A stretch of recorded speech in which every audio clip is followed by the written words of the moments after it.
was forced to leave my country looking for safety. I didn't know that the ship would land in Belfast. It was not my choice, but it was my destiny.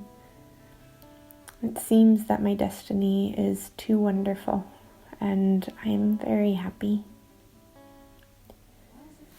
Despite the difficulty of the journey, escaping and then arriving safely with my children, I was lucky enough to come to a country where I can understand its language and communicate with its people. After I arrived, I decided to be a positive person and try to find solutions instead of sadness, negativity, or waiting for help from others, which were not always available.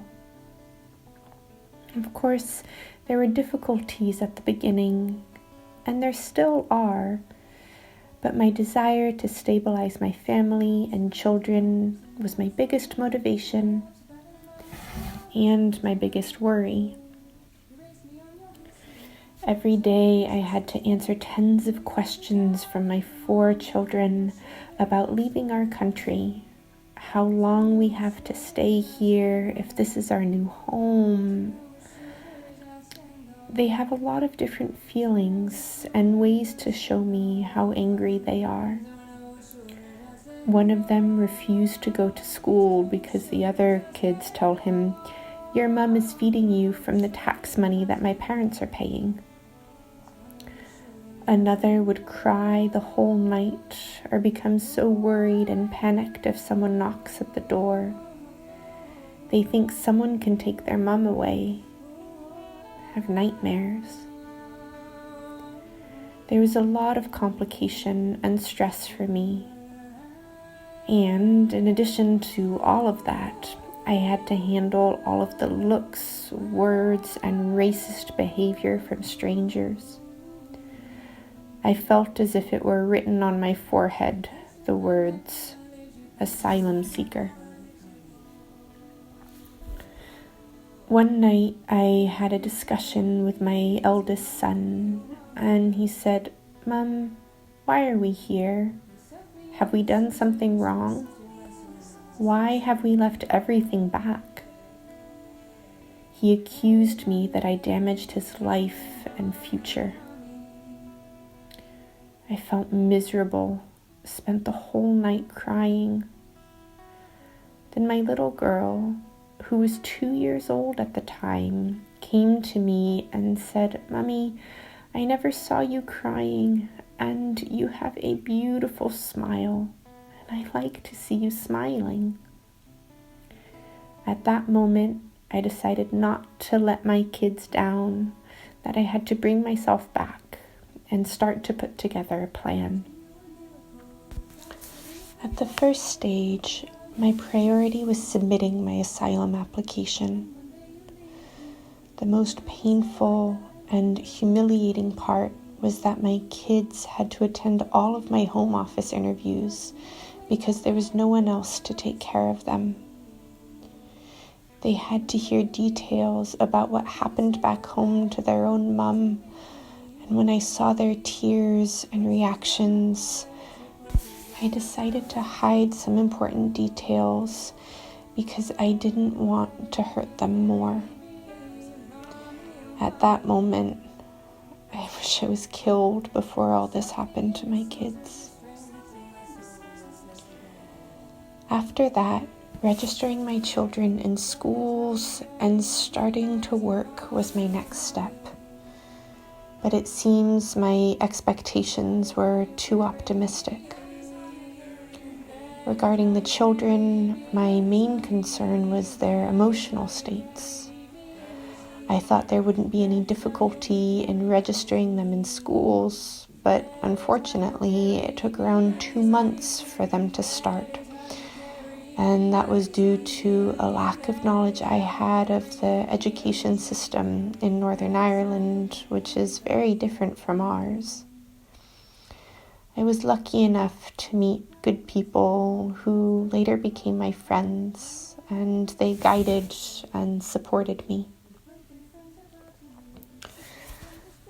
When I tried to approach my next goal of finding a job with my qualifications and experience, I was again shocked twice.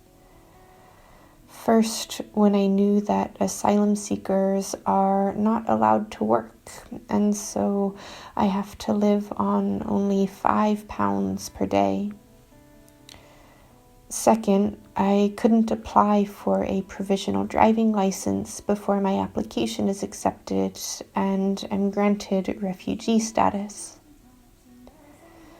I had to work as a volunteer in order to understand the nature of the labor market and its requirements, as well as understand this new society that differs from my Eastern society in some concepts. Then I started looking for organizations that I could work with to gain experience and enhance my capabilities and skills. After I was granted my refugee status, I thought that all my problems were finished and I could get back to work. But the next shock took place here. No companies accepted my previous experience as a solicitor because it's not from the UK or any recognized country, according to them. At one of the companies, the HR officer told me, "You think you can just come here and assume that you can work with your hijab? Funny." Another lady in another place said, "The local people can't find jobs." At that moment, I knew it was going to be harder than I expected. So I registered in a number of centres like the Falls Women's Centre in Belfast. I became involved in trainings and courses for community development and personal development. And one of those courses was a relaxation course with the Corrymeela community, which had a huge impact on my life in Belfast later on. Then I had an idea that came from the midst of suffering. To help all the women who are in my same position, or even worse, to help them overcome the barriers that they might face, like me, in addition to the language barrier that wasn't a problem for me. I believe that I'm not a hero or superwoman. I'm just an ordinary woman. So if I can overcome these barriers, then definitely they can too, if they have determination, the right resources, and if we stand together to challenge all of these regulations that could stop us from working or establishing a good life. I started volunteering in organizations that care about refugees, especially women, because in my view, they are the most vulnerable group to be victims of discrimination and racism and are the most in need of help.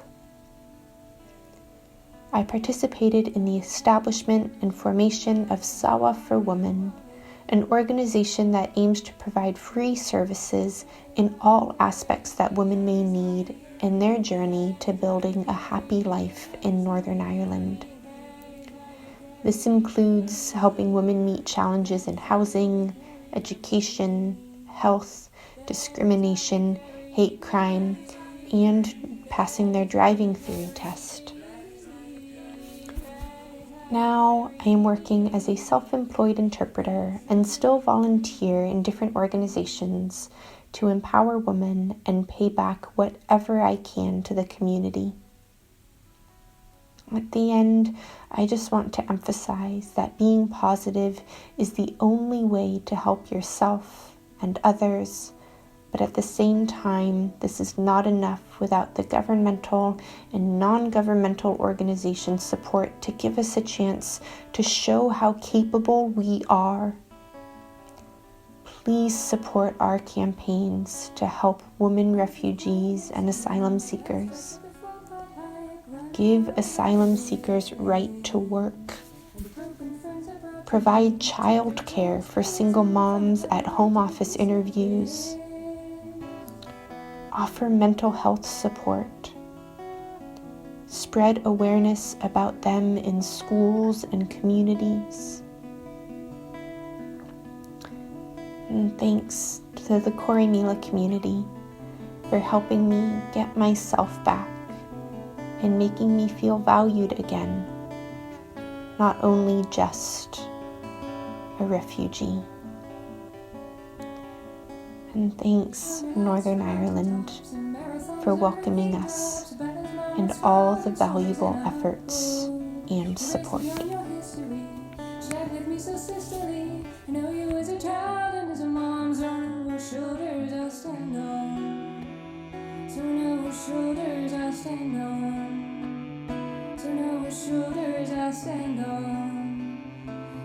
Shoulders I stand on.